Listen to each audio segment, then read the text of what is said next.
বৎসরের প্রথম দিন আজকে হচ্ছে সোমবার, আর এই বৎসরটা যেন সবার খুব ভালো কাটে। যাই হোক, বাংলার বৎসরের প্রথম দিন। আর এখানে এই যে সব কেটে কুটে রেখে গেলাম, মটরটাও সেদ্ধ করে নিলাম।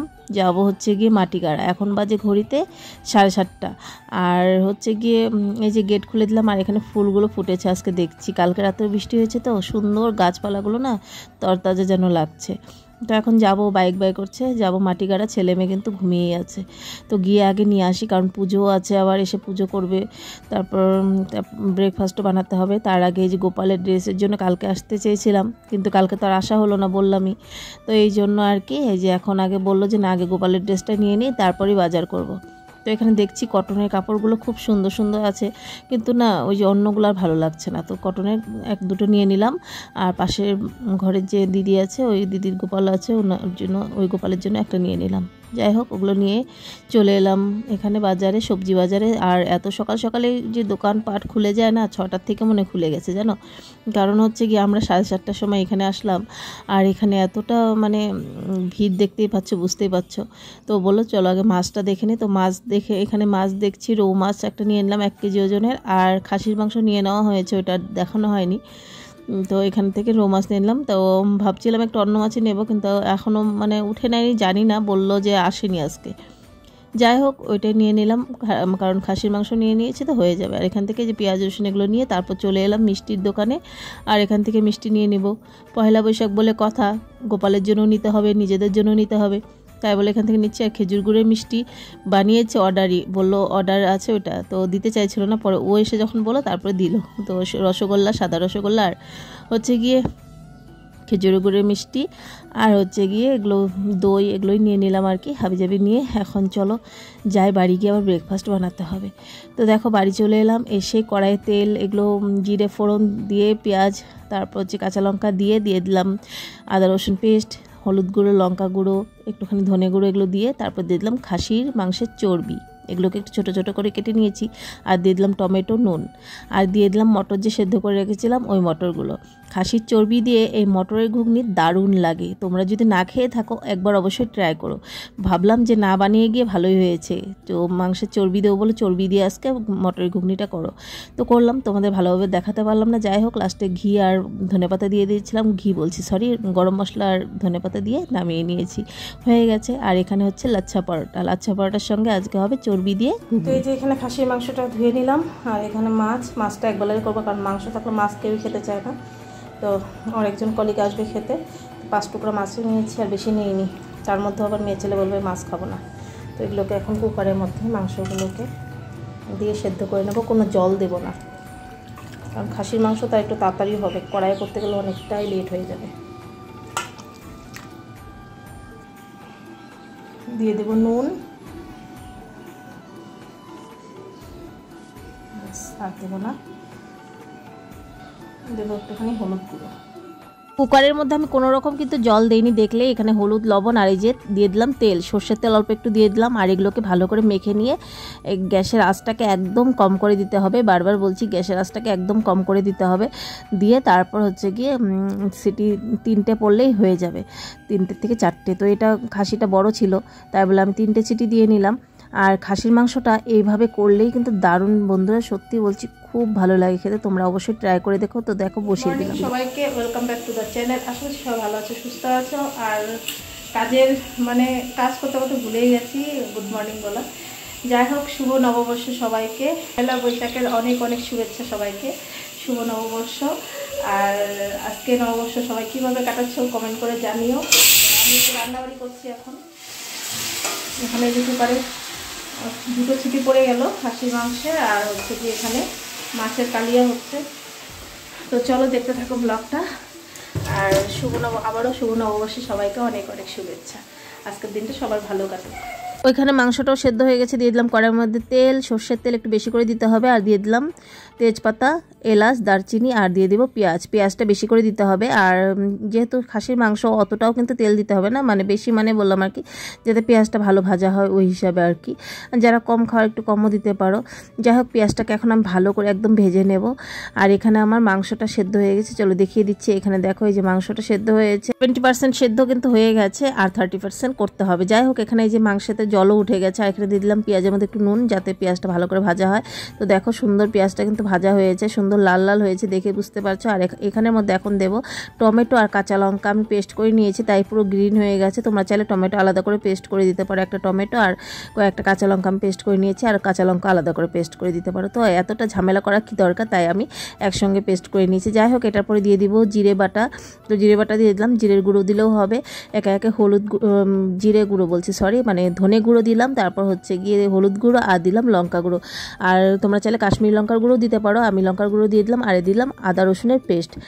আদা রসুনের পেস্টটা আমি একটু বেশি করে দিয়ে দিলাম। আর দুটো চর্বি, এটা আমি আর কুকারে সিটি দেইনি, এটা আলাদা করে রেখেছিলাম, কারণ বেশি গলে যাবে, তাই বলে এখন দিয়ে দিলাম আর কি এই মশলার মধ্যে। তো দেখো মশলাগুলো সুন্দর করে কষিয়ে নিয়ে তারপর এটার মধ্যে দিয়ে দেবো রসুন দুটো আমি রেখেছিলাম, ওগুলো আবার কুকারে দিলে গলে যাবে, তাই বলে। আর আলুটাকে আমি আগে থেকে ভেজে রেখেছিলাম, আর ওই ভাজা আলুটাকে আর রসুনটাকেও দিয়ে এখন ওগুলোকেও সুন্দর করে কষিয়ে নেব। আর এই মশলাটা কষিয়ে নিয়ে তারপরে যে মাংসটা আছে সেদ্ধ করে রেখেছি কুকারে, ওই মাংসটা দিয়ে দেব। তো দেখো একদম যে মাংস কুকারের মধ্যে কিন্তু কোনো রকম আমি জল দিইনি, তবুও দেখো মাংসে একদম সুন্দর জল উঠে গেছে। ওই জলটা শুদ্ধই দিয়ে দিলেই ভালো হবে।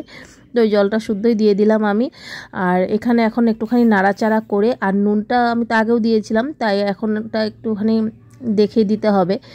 এখানে একটু নাড়াচাড়া করে ফেটানো দইটা দিয়ে দিলাম। এখানে দই আমার বড় চামচে 2 চামচের মতো দই আছে, টক দই আর কি। টক দইটা দিয়ে দেওয়ার পর এখানে দিয়ে দিব আমি সামান্য চিনিটা দেওয়ার পর কালারটাও সুন্দর আসবে, আর মাংস সেদ্ধটাও কিন্তু সুন্দর হবে। যাই হোক, এখন নাড়াচাড়া করে এটাকে আমি একদম ঢাকা দিয়ে গ্যাসে আঁচ কম করে আস্তে আস্তে কষিয়ে নেব। বললাম না 70% হয়েছে, আর 30% বাকি আছে। তো এই যে গ্যাসের আঁচটাকে এখন কম করে দিয়েছি আর ঢাকা দিয়ে দিয়েছি। আর আমি কিন্তু মানে 5 মিনিট বা 2 মিনিট পর পর উঠিয়ে নাড়াচাড়া করেছি অনেকবার, তো ওগুলো আর তোমাদের সঙ্গে দেখাইনি। তো দেখো এখানে আমার সুন্দর কষানো হয়ে গেছে। বন্ধুরা, এইভাবে তোমরা একবার খাসির মাংস বানিয়ে দেখো, বাড়ির সবাই বলতেই হবে যে খুব ভালো হয়েছে।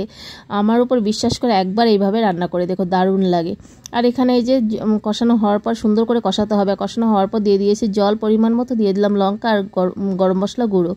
দেওয়ার পর নামিয়ে নিলে হয়ে গেল খাসির মাংসের কষা বা খাসির মাংসের ঝোল। এত টেস্টি, এত ইয়ামি হয়েছে। আমার মানে ওর এক কলিগকে খেতে বলেছিল, মানে ওই দাদা খেয়ে এত প্রশংসা করেছে, মানে তোমাদের যদি দেখাতে পারতাম তাহলে বুঝতে, দারুণ হয়েছে। তোমরা অবশ্যই ট্রাই করে দেখো। আর কী কী রান্না করেছি এখানে, যে রুই মাছের কালিয়াটাও বললো ভালো হয়েছে খুব। আর রান্না করার পর কেউ যদি বলে না, খুব ভালো লাগে। আর এখানে যে সকালে ঘুগনিটা ছিল, তো এটাই দেখিয়ে দিলাম। আর এখানে যে শসা লেবু কাটা আছে, আর এখানে বকফুলের বড়া। তো চলো একটুখানি মাংসটা আরেকবার দেখিয়ে দিই। তো দেখো এখানে বেরিয়ে নিয়েছি, আর কালারটা দেখতে পাচ্ছ, জাস্ট ওয়াও হয়েছে কালারটা। মানে খেতে তো মানে কি বলবো, দারুণ দারুণ। তো দেখে নিশ্চয়ই বুঝতে পারছো দেখতে কীরকম হয়েছে, কমেন্ট করে অবশ্যই জানাতে ভুলো না। আর আমার উপর বিশ্বাস করে একবার এইভাবে খাসির মাংস রান্না করে দেখো, দারুণ লাগে খেতে। গ্রেভিটা এতটা টেস্টি হয়েছে, মাংসটার সঙ্গে সঙ্গে গ্রেভিটাও দারুণ হয়েছে। তো এখন সবাইকে খাবার দাবার দেওয়া হয়ে গেছে, এখন আমি খেয়ে নিচ্ছি। আর মাংসটা সুন্দর সেদ্ধ হয়ে গেছে একদম। তো চলো খেয়ে নিই। এখন বেজে গেছে ঘড়িতে 4টে পুরো, আর খেয়ে নিলাম, কারণ ডেইলিটা দিন দেরি হয়ে যাচ্ছে, তাই ভাবলাম খেয়ে নিই। কিন্তু ভিডিওটা এখনও পোস্ট করিনি, মাত্রই এডিটিং করলাম, এখন সেভ করছি, তারপর হচ্ছে কি আপলোড করবো, থাম্বনেল বানাবো। জানি না 4:30-এর উপরে হয়তো বেজে যাবে। ভিডিওটা আজকে যেতে যেতে লেট হয়ে যাবে। আর চোখ মুখ অবস্থা দেখে বুঝতে পারছো, মানে ঘুমও পাচ্ছে। ফ্রেশ হয়ে নিয়ে এই যে সকালে স্নান করেছিলাম, ড্রেস এগুলো চেঞ্জ করব। ও বলছে আজকে একটা নতুন কিছু পরতে পারলে না। তো সকাল থেকে কি করব, কাজের এসে তখন আর করতে ইচ্ছে করে, তাই ভাবছি এখন একদম হাত মুখটা ভালো করে ধুয়ে নিয়ে তারপর একটা কিছু করবো। তো সেদিন একটা টি শার্ট মানে এনেছিলাম, ওইখানে গেছিলাম, তো এখান থেকে টি শার্ট এনেছিলাম, ভাবছি ওটাই একটা প্লাজো দিয়ে কিছুতে একটা পরবো আর কি। আর হচ্ছে গিয়ে অনেক দিন আগে নাইটি একটা আনা আছে, ওইটা মানে আলমারিতে আছে, ওইটা সেলাই হয়নি, ওইটা আর পরলাম না। আর ও একটা আমাকে কিছুদিন আগে একটা মানে ফ্রক এনে দিয়েছিল, ওই এখন আর এগুলো পরতে ইচ্ছে হচ্ছে না। যাই হোক, নতুন কিছু করলেই হলো, তাই ভাবছি টি শার্টটা একটা পরে নেবো আর কি। তো চলো বন্ধুরা, এখন আমি একটুখানি ফ্রেশ হয়ে আসি, ভিডিওটা সেভ হতে হতে। ওইখান থেকে বাবাও পহেলা বৈশাখের জন্য টাকা পাঠিয়েছে সবার জন্য। তো ওগুলো মানে অনলাইনে ওগুলো অর্ডার করতে তো এখনই তার সঙ্গে সঙ্গে আসবে না, একটু দেরি হবে। তারপর আমার বোনও পাঠিয়েছে, মানে ওর ভাগনা ভাগ্নি, মানে আমার ছেলে মেয়ের জন্য বোন পাঠিয়েছে। তো ওদেরটাও অনলাইনে অর্ডার দেওয়া হয়েছে, তো আস্তে আস্তে তো একটু লেট হবেই, কারণ সঙ্গে সঙ্গে তারা আসে না। যাই হোক, ওইটাই আর কি। আর যাই, এখন বেশি বক করলে বেশি দেরি হয়ে যাবে। আর ভাত খেয়েছি, একটা হজমলা খেয়ে নিই। ফ্রেশ হয়ে যে কী মজাটাই লাগছে, আমি কী বলবো। এখন ভিডিওটা আপলোড করে পোস্ট করবো, তার আগে ফ্রেশ হয়ে নিলাম, মানে ভালো লাগছিল না। চলো পরে কথা হচ্ছে। আর ওই যে এখানে ঘুমিয়েছে, আর মেয়েকে ঘুমাতে বলছি। মামা আসো। আমার মাম্মা কখন থেকে আবার আর একটা ড্রেস পরলো, পরে রেডি হয়ে বসে আছে। এখানে বাইরে তুফান, বাইরে যাবে আজকে পয়লা বৈশাখের দিন। বাইরে এত তুফান, হাওয়া চলছে, মানে কি বলবো, থান্ডারিং হচ্ছে। এখন যেতে পারছে না, রেডি হয়ে বসে আছে। সকালে একটা ড্রেস পরেছিল, এখন একটা পরলো যে একটু বাইরে যাবে। এই টাইমটাতেই, একদম এই টাইমটাতেই বৃষ্টি আসলো, যে এই টাইমে বাইরে যাবে। এখন কখন কমবে, মনটা খারাপ করে আছে।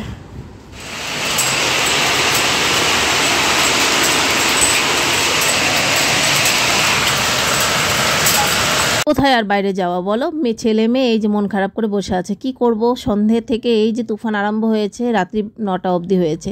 আর এখন আমি এখানে শিল কুড়াচ্ছি, আর এখানে ও নেই বলেই আজকে কিন্তু চুপচাপ শিল কুড়াচ্ছি, কারণ ও গেছে একটু মার্কেট, একটা জিনিসের জন্য গেছে, তখন একটুখানি কম হয়েছিল, তো যাওয়ার পর আরও বেশি করে এসেছে। তাই ও ওইখানে দোকানের মধ্যে আছে, ওইখানে দোকানে ফেসে গেছে, মানে আর আসতে পারেনি, দোকানের ভিতরে আছে বললো, ফোন করেছিলাম। তো এখানে একটুখানি দরজা খুলে দেখি, এত জোরে জোরে মানে শিলা বৃষ্টি হচ্ছে, আর বড় বড় শিলগুলো পড়ছে, আর ছোট ছোট বড় বড় মানে সব মিশিয়ে, দেখতেই পাচ্ছ পুরো ব্যালকনি ভরে গেছে শিলে। মানে কি বলবো, এতটা আমি হাত দিয়ে জড়ো করে পাচ্ছিলাম না। একটুখানি যখন শিলা পড়ে না, একটুখানি হাতে মানে করে কুড়িয়ে নিলে ভালো লাগে, তাই আমি ওই যে এরকম নিচ্ছি আর কি। আর মানে ঘরেও চলে আসছে, তাই এখন দরজাটা বন্ধ করে দেব, আর 9টার সময় আর কি এই বৃষ্টির তুফানটা কমে। যাই হোক বন্ধুরা, আজকের ভিডিওটা এখানেই শেষ করছি। আজকের পহেলা বৈশাখটা সবার কেমন কাটলো কমেন্ট করতে জানাতে ভুলো না। আর একটা করে সবাই প্লিজ লাইক করো, কমেন্ট করো, শেয়ার করো, চ্যানেলটাকে সাবস্ক্রাইব করো, আমার পাশে থেকো।